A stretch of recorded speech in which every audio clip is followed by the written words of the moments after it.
रुपया है वो 34 रुपये गिरा है।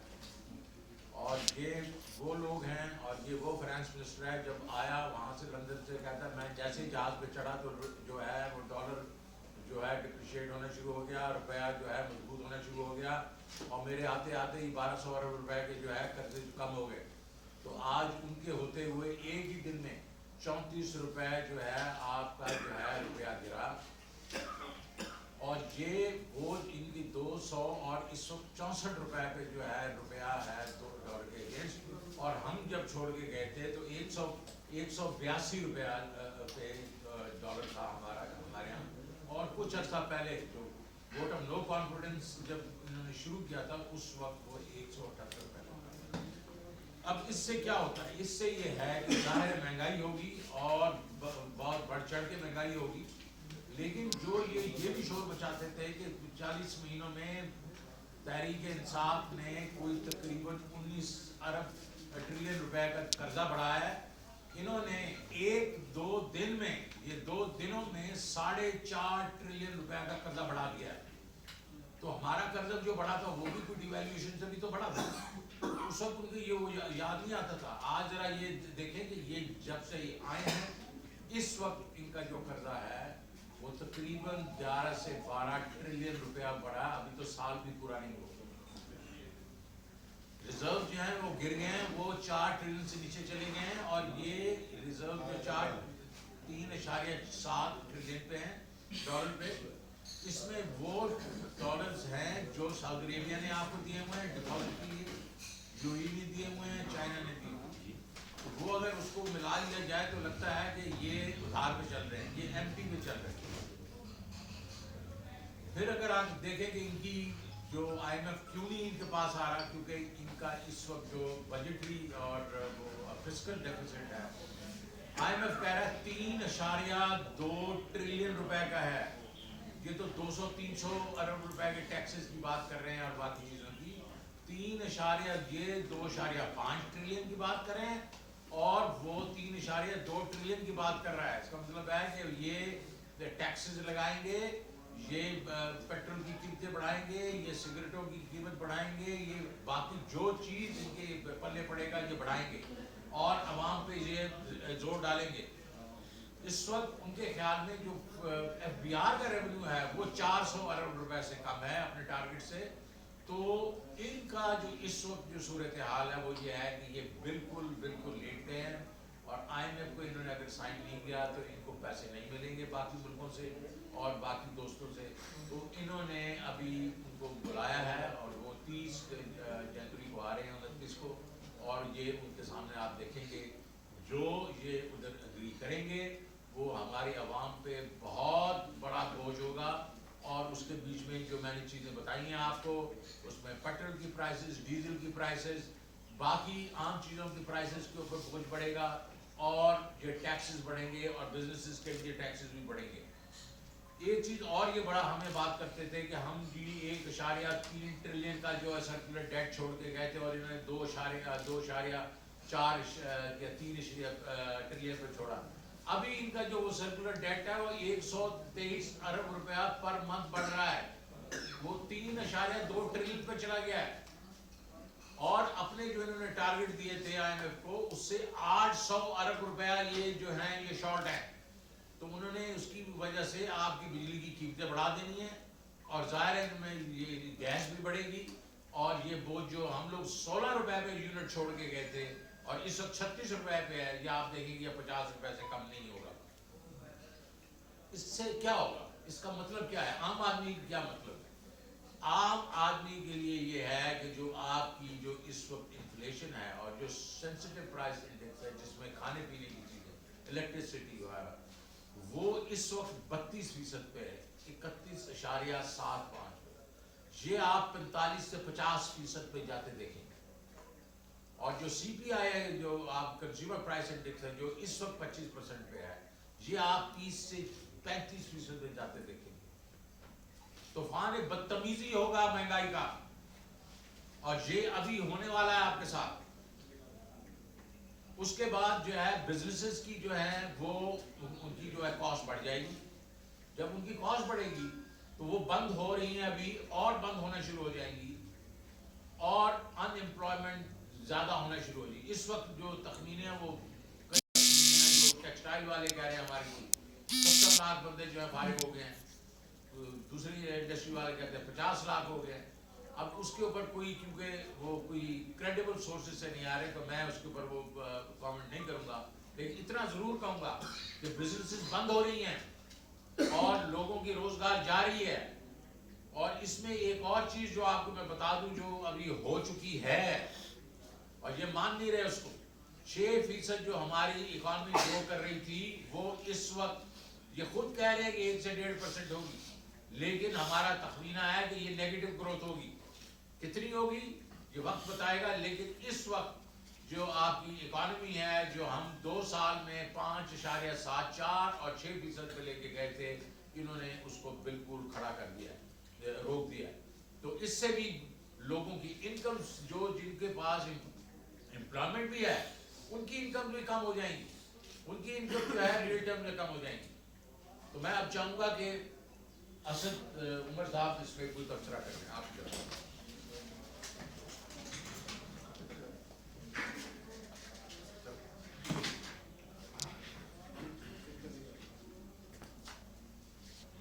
$4,500 ارب یا 45,000 کروڑ روپے کا قرضے کا بوجھ بڑھ گیا ہے جب سے یہ روپے کی قیمت گرنی شروع ہوئی ہے. تو اس کے سیاسی کیا مضمرات ہوں گے, اس کے سماجی مضمرات کیا ہوں گے, میں اس کے اوپر بات کرنے سے پہلے یہ ضرور پوچھنا چاہوں گا کہ یہ جو پچھلے 9 مہینے کے اندر کیا گیا ہے پاکستان کے ساتھ, اور جو پاکستان نے اپنی تاریخ کی سب سے زیادہ مہنگائی دیکھی ہے پاکستان کے عوام نے, اور یہ اعداد و شمار کہیں شوکت ترین صاحب اپنے گھر سے نہیں لے کے آتے ہیں, یہ اسی حکومت کے اداروں سے ہر ہفتے اور ہر مہینے ہمیں مہنگائی کے اعداد و شمار میسر کیے جاتے ہیں. اور اسی حکومت کے اپنے شائع کردہ اعداد و شمار کے مطابق پاکستان کی تاریخ میں جتنی مہنگائی نہیں ہوئی تھی اس سے زیادہ مہنگائی اس وقت ہو رہی ہے پاکستان میں. اس کے ساتھ انا پرستی کی بنیاد کے اوپر جو فیصلے کیے گئے اور اس کی نتیجے کے اندر صرف یہ کہ میں بڑھ کے ماروں یہاں پر آ کے اور میں بولوں کہ جی دیکھو میں آ گئی ہوں اب ریمبو, اور روپیہ جو ہے اب وہ ڈالر جو ہے وہ 200 سے نیچے آ جائے گا. تو آپ نے تو بڑک مار دی, لیکن جو اس کی وجہ سے ہزاروں پاکستان میں کاروبار بند ہو گئے, میں دوبارہ دہراتا ہوں, ہزاروں کاروبار بند ہو گئے, لاکھوں مزدور بے روزگار ہو گئے, دیہڑی دار مارا گیا, کیونکہ آپ نے ایک مصنوعی طور سے صرف اپنی انا کی تسکین کے لیے کہ ڈالر کا نمبر جو رپورٹ ہو ٹی وی کے اوپر وہ ایک خاص نمبر ہو, اس کے لیے آپ نے پاکستان کی معیشت کو اس کھائی کے اندر گرایا, اس تباہی کے اندر لے کے گئے جہاں اب یہ صرف معاشی مسئلہ نہیں رہ گیا, یہ مسئلہ پاکستان کی قومی سلامتی کا مسئلہ بن گیا ہے. اس وقت جہاں پہ خطرناک طریقے کے حالات پیدا ہو گئے ہیں, جو بین الاقوامی ہمارے زر مبادلہ کے ذخائر ہیں وہ صرف 3 ہفتے کے ذخائر بچے ہیں. آج تک پاکستان کی تاریخ کی کم ترین سطح ہے, صرف ایک دفعہ اس سے پہلے ہم یہاں آئے تھے, اس وقت بھی مسلم لیگ نون کی حکومت تھی 1998 اکتوبر کے اندر. اس خطرناک صورتحال کے اندر اب ہم سے کیا مطالبے کیے جائیں گے کہ پاکستان کو ادھر نکلنا ہے, تو جو ہمیں یہاں سے انہوں نے ان کے اب جو بار بیرونی آقا ہیں ان کے سامنے انہوں نے جو اپنا سر جھکانا ہے, اس کے لیے پاکستان سے کیا کیا مطالبے کیے جائیں گے. یہ مہنگائی تو بڑھنی ہے, اس میں کوئی شک ہی نہیں, گیس کی قیمت بڑھنے جا رہی ہے, اور اس کی جو خبر ہے وہ تو عجیب و غریب خبر ہے کہ جی جولائی 2022 میں سے آپ کے بل بڑھائے جائیں گے. تو آپ کے پاس جب یہ بل آئے گا تو اس میں جو اضافی قیمت ہے وہ صرف اور 74% اضافے کی بات ہو رہی ہے, کوئی چھوٹے موٹے اضافے کی نہیں بات ہو رہی. بجلی کی قیمت بڑھ رہی ہے, پیٹرول کی دیکھیں 4 دن کے اندر انہوں نے بڑھانی ہے, مختلف اعداد و شمار آ رہے ہیں, کم سے کم کہہ رہے ہیں کوئی 30 روپے بڑھ جائے گی, کوئی 50 روپے کی بات کر رہا ہے, کوئی 70 روپے کی بات کر رہا ہے, ٹیکس نہیں لگنے جا رہے ہیں, وہ تو ہے ہی ہے. لیکن معاشی جو ہم پہ بوجھ ڈالا جا رہا ہے, جو ہم سے مطالبے کیے جا رہے ہیں, اس کے علاوہ کیا مطالبے ہونے ہیں, اور ان سے قومی سلامتی کو کیا خطرہ آنے والا ہے, ان सब चीजों को देखते हुए मैं एक दो फिर पूछना चाहता हूं, कौन जिम्मेदार है इसका? कौन जवाब देगा कौम को? ये सूरत हाल पैदा हुई है सियासी इंतशार से, एक रजीम चेंज की साजिश से, और उस साजिश से पाकिस्तान को यहां पे लाके खड़ा कर दिया गया है कि मईशत उस हालत में है जो पाकिस्तान में किसी ने पहले देखी नहीं। इस वक्त जो मायूसी मुल्क के अंदर फैली हुई है, किसी ने पहले देखी नहीं है, आज तक जैसी सूरत हाल बनी हुई है। कौन जवाब देगा इसका?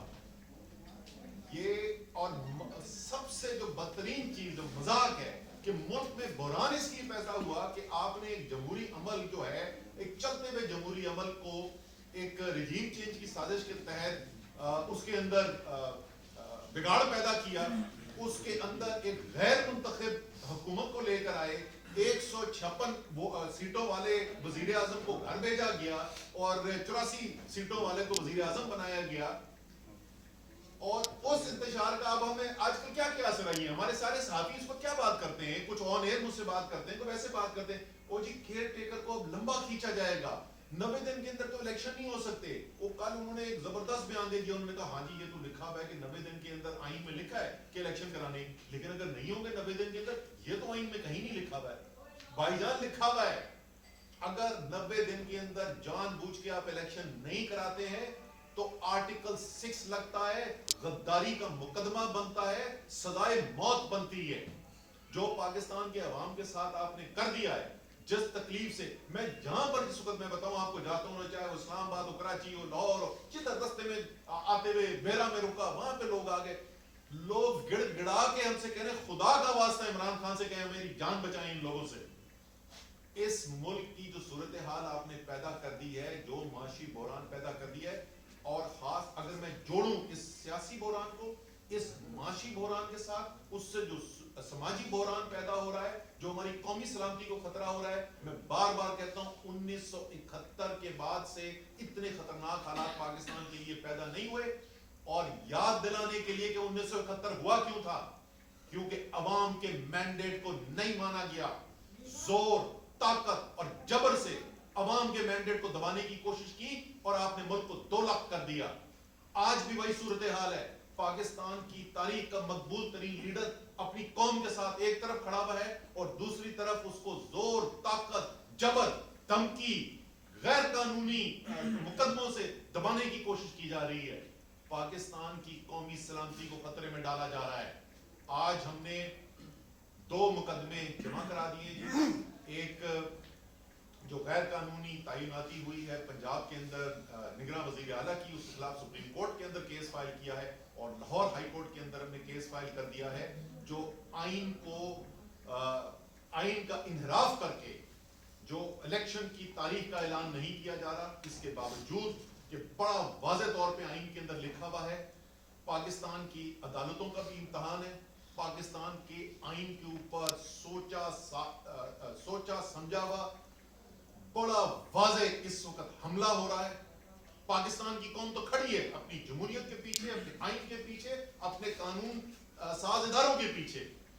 अब अदालत की तरफ सब देख रही है, पूरी कौम अदालत की तरफ देख रही है। मुझे यकीन है कि इंशाअल्लाह ताला पाकिस्तान की अदालतें जो है वो मायूस नहीं करेंगे पाकिस्तान की कौम। वो वक्त गुजर गए जिस वक्त वजन डालकर जोर जबरदस्ती से फैसले करवा दिए जाते थे, और अदालतों ने, बदकिस्मती से पाकिस्तान की तारीख का हिस्सा है कि अदालतें जो है आइन तोड़ने के अंदर भी शराकतदार नहीं है। उन्होंने इंडोर्स किया है, उन्होंने मंजूरी दी है आइन को तोड़ने की। इंशाअल्लाह ताला ये आइंदा कभी पाकिस्तान के अंदर नहीं होने वाला। और ये हमारी अदलिया जो है उसको भी पता है कि इस वक्त कौम कहाँ खड़ी है, उनको ये भी इदराक है कि अगर इस वक्त आइन तोड़ने की इजाजत दी जाती है तो उसका नतीजा मुल्क के लिए क्या होगा। सो मुझे यकीन है कि इंशाअल्लाह ताला हम उस तरफ नहीं जाएंगे।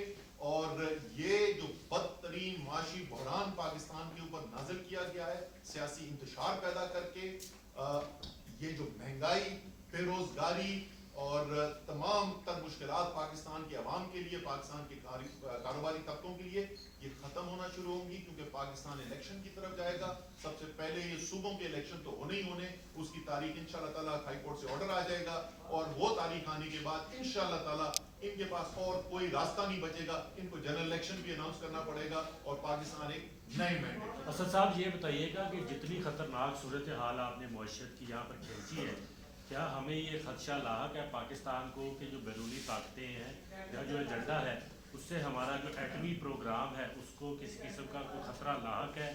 کیا یہ لوگ اس کے اوپر کوئی نیگوشیٹ کرنے کی پوزیشن میں ہیں اس وقت؟ دیکھیں اس وقت جو حالات پیدا ہو گئے نا اور جتنی خطرناک کے اندر پاکستان کی معیشت کو گرا دیا گیا ہے، تو اس وقت کوئی بھی مطالبہ ہمارے سامنے آ سکتا ہے، خدا نخواستہ۔ اور آپ کو پتا ہے کہ شری لنکا کے اندر جب انہوں نے بیل آؤٹ کرنے کے گئے تو کس قسم کے مطالبے شری لنکا کے اندر کیے گئے ہیں اور اس سے قومی سلامتی کے اوپر کیا خدشات آتے ہیں۔ ہماری قومی سلامتی کی جو ادارے ہیں وہ بھی یقیناً اس وقت انتہائی تشویش سے دیکھ رہے ہوں گے جو صورتحال ہے۔ تو جیسے میں نے کہا صورتحال پیدا کر دی گئی ہے، جہاں سے کسی کو لگ ہی نہیں رہا کہ یہ اس کھائی سے نکلیں گے کیسے، خاص طور پہ اگر ہم ایک نئے مینڈیٹ کی طرف نہ گئے تو کوئی بھی مطالبہ جو ہے وہ رد نہیں کیا جا سکتا کہ اس کا مشترکہ مفادات کونسل کی ایک سفید جھوٹ بھی بولا جا رہا ہے۔ وہ کہہ رہے ہیں کہ یہ تو پہلے مشترکہ مفادات کی کونسل نے فیصلہ کیا تھا کہ اگلا الیکشن جو ہوگا وہ نئی مردم شماری کے بعد ہوگا۔ پہلی بات تو یہ جھوٹ ہے، کبھی ایسا کوئی فیصلہ ہوا ہی نہیں۔ دوسری بات یہ ہے کہ اگر مشترکہ مفادات کی کونسل کل یا آج ایسا فیصلہ کرنے کی کوشش بھی کرے تو وہ یہ فیصلہ نہیں کر سکتی، کیونکہ یہ ماورائے آئین فیصلہ ہوگا۔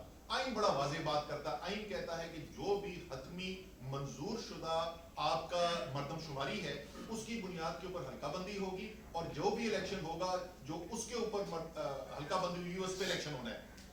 تو جو 2017 کے اندر عبوری منظوری دی گئی تھی وہ ہماری حکومت آنے کے بعد اس کی حتمی منظوری دے دی گئی۔ اس حتمی منظوری کے بعد اس مردم شماری کے اوپر 2017 کی مردم شماری کے اوپر الیکشن کمیشن آف پاکستان نے نئی حلقہ بندیاں کر دی۔ اس نئی حلقہ بندیوں کے اوپر اعتراضات بھی جمع ہو گئے، کیسز ہائی کورٹ کے اندر بھی چلے گئے۔ یہ تو معاملہ پچھلے اگست ستمبر میں مکمل ہو چکا ہے۔ تو اس وقت کوئی چیز نہیں ہے جو ایک نئے الیکشن کو روکتی ہے، اور یہ صرف عمران خان کی مقبولیت کا خوف ہے جو ان کو یہ بہانے ڈھونڈنے پر مجبور کرتا ہے۔ بالکل غیر مناسب بیان ہے یہ، چودھری صاحب کو یہ بیان نہیں دینا چاہیے تھا، اور خاص طور پہ اس موقع کے اوپر جس وقت فواد چودھری کو غیر قانونی طریقے سے صرف اس کے سچ بولنے کے اوپر، اس کی دلیری کے اوپر اس کو اٹھایا گیا ہو، تو یہ بالکل نامناسب تھا۔